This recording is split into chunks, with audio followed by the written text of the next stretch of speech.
कुछ घमंडी अधिकारी और जो हमारे साथ अन्याय कर रहा है उसको जवाब देने का ज़रूर काम करें। और लगातार हम लोग सरकार के लोगों से भी मिले हैं, कई बार कई माननीय मंत्रियों से भी मुलाकात हुई है। छविराम सिंह जी, फर्रुखाबाद का अभी आप भूल जाइए। बड़ा प्रयास करके हमने यहाँ से निदेशालय से फाइल पास करवा करके कि फर्रुखाबाद और चंदौली का 3 महीने का मानदेय जो बकाया है वो मिलना चाहिए, यहाँ से लेकर के शासन तक बहुत पैरवी किया है। फाइल शासन में अब सरकार के पास है। जब तक सरकार का आदेश नहीं होगा, क्योंकि काफ़ी पुराना मैटर है, निदेशालय के लोग क्या करें, जब तक सरकार से बजट नहीं मिलेगा तब तक वो नहीं दे सकते। हालांकि निदेशालय में किसी भी अधिकारी की अब कोई गलती नहीं बची है। महानिदेशक मैडम तक के लिख के भेज चुकी हैं कि शिक्षा मित्रों का मानदेय बकाया इसको मिलना चाहिए। जी सुधीर जी नमस्कार, उन्नाव से। मनोरमा जी कानपुर देहात से, आपको भी नमस्कार। तो सरकार सब कुछ है। एक बहुत पुराना हम लोगों को 2 लाइनें याद रहती हैं कि साहब से सब होत है बंदे पे कछुनाई, राई से पर्वत करे पर्वत राई माई। तो इस समय सब कुछ साहब हैं। भानु दुबे जी नमस्ते। साहब जो चाहेंगे वही होगा, और साहब कितना हमारे बारे में चाहते हैं वो सारे लोग जानते हो, कुछ कहने की ज़रूरत नहीं है। बाकी हम लोग सरकार के साथ हैं, सरकार के साथ। नमस्कार साथियों, स्वागत है आप सभी का आज के इस नए वीडियो में। ये वीडियो आप सभी शिक्षा मित्र साथियों के लिए बेहद ही महत्वपूर्ण होने वाली है। वर्तमान की कुछ खबरें, हाल ही के अंदर का चल रहा कुछ ऐसा प्रकरण जिनको देखने के बाद समायोजन के दृष्टिगत सब कुछ क्लियर होने वाला है। इन सारी बातों को आपके मध्य में साझा करेंगे। सभी साथियों से एक विशेष अनुरोध है, वीडियो को आप पूरा देखें। चैनल को अभी तक आपने सब्सक्राइब नहीं किया है तो इसे सब्सक्राइब भी कर लें। अब चलते हैं अपडेट पर। साथ रहेंगे। पूरी कोशिश है कि हम सबको मानदेय समय से मिल जाए। कल हमारा पूरा प्रयास रहेगा, कल पूरा प्रयास रहेगा कि राज्य सरकार का जो अंशदान है वो निदेशालय में फाइनेंस ऑफिसर को प्राप्त हो जाए। इसके लिए फ़ोन पर आज बात हो रही है और कल हम जाएंगे। कल सचिवालय भी जाएंगे, निदेशालय भी जाएंगे। और जी भानु दुबे जी, अप्रैल माह के मानदेय को लेकर के ही पूरी चर्चा हो रही है कि क्यों रुका है, क्यों अभी तक नहीं आ पाया है। प्रयास हमारा रहेगा कि सोमवार से लेकर के मंगलवार तक लिमिट यहाँ से जारी हो जाए, जिससे उसी सप्ताह में, अगले सप्ताह में आप लोग अपने अपने ज़िले में मानदेय प्राप्त कर सकें। बिल्कुल शिक्षा मित्र की ज़िंदगी नर्क है, लेकिन इस नर्क को स्वर्ग बनाने की जिम्मेदारी आपकी है। आप लोग जानते हैं आपका भविष्य कैसे सुरक्षित होगा, कहाँ सुरक्षित होगा, इसका निर्णय आप लोग लीजिए।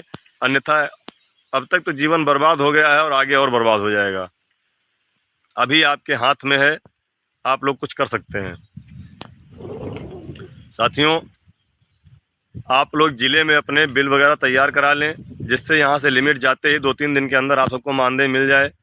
मैं खुद जब इतना परेशान हूँ मानदेय न मिलने के कारण, तो सोच सकता हूँ कि आप लोग कितना ज़्यादा परेशान होंगे। हमारे सभी साथी बहुत अधिक परेशान हैं। बहुत लोगों के फ़ोन आ रहे हैं, हम नहीं रिसीव कर पा रहे हैं, सबसे क्षमा चाहते हैं। मैसेज का जवाब नहीं दे पा रहे हैं। हज़ारों की संख्या में फ़ोन और मैसेज सिर्फ मानदेय को लेकर के आ रहा है। हम लोग इतना मेहनत कर रहे हैं, इतना गर्मी में सब कुछ कर रहे हैं, उसके बाद भी सरकार मानदेय नहीं दे रही है, अधिकारी मानदेय नहीं दे रहे हैं। इस समय हम प्रदर्शन भी नहीं कर सकते, धरना भी नहीं दे सकते हैं। आदर्श आचार चुनाव संहिता लागू है, लेकिन चुनाव समाप्त होने के बाद अगर स्थितियां नहीं सुधरी तो अवश्य हम लोग एक बड़ा आगाज़ करेंगे, और फिर वो अंतिम आगाज़ मान करके हम लोग करेंगे, आर या पार करके। जी बिल्कुल, कभी केंद्र सरकार बजट नहीं देती है, कभी राज्य सरकार नहीं देती है। इस समस्या का समाधान आप सभी लोग जानते हैं क्या है, सज्जाद खान जी। इस समस्या का समाधान आप सभी लोग जानते हैं क्या है और कैसे इसका समाधान होगा। इस समय आप लोग ताकत में हैं, आप लोग जो चाहें करें। सरकार के साथ रहिए और सरकार हमारे साथ रहे, हम अपेक्षा करते हैं। बाकी नेटवर्क की समस्या है, हम और किसी समय आपसे रूबरू होंगे, आपसे बात करेंगे। हमारे कुछ साथियों का मैसेज आ रहा था, हम एक व्हाट्सएप ग्रुप पे देख रहे थे कि इस चैनल को बंद कर दिया जाए। यदि आप लोगों की इच्छा हो, और कुछ लोगों को सच सुनने में बड़ा कष्ट होता है, वो चाहे संगठन के लोग हों, चाहे दूसरे संगठन के लोग हों, या और हमारे कुछ साथी हों, सच बोलने से उनका काम नहीं चल रहा है। हम सच बोल देते हैं तो उनका झूठ नहीं चल पाता है। इसलिए वह ग्रुपों पर लिखते हैं कि इस चैनल को बंद कर दिया जाए।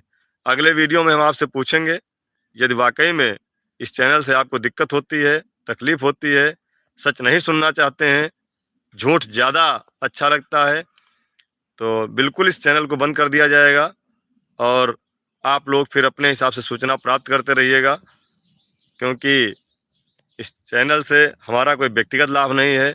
हमने आप सबको सच बताने, सही जानकारी देने के लिए इसका निर्माण संगठन द्वारा किया गया था। और बड़ी विडंबना है कि आज भी मात्र 25,000 लोग इस चैनल से जुड़ पाए हैं, जबकि 1.5 लाख लोगों की लड़ाई लड़ी जाती है। जब आप ही जागरूक नहीं होंगे तो अकेले हमारे जागरूक होने से क्या फ़ायदा। अगली बार जब हम आपसे वार्ता करेंगे तो आपसे इस बारे में विचार विमर्श करेंगे। जैसा आपका आदेश होगा वैसा हम फॉलो करेंगे। बाकी मानदेय के लिए हम कल पूरा दिन प्रयास करेंगे कि कल राज्य सरकार का अंशदान हमारे विभाग को प्राप्त हो जाए और मंगलवार तक लिमिट शासन से जारी हो जाए। आप सभी साथी शार्ट नोट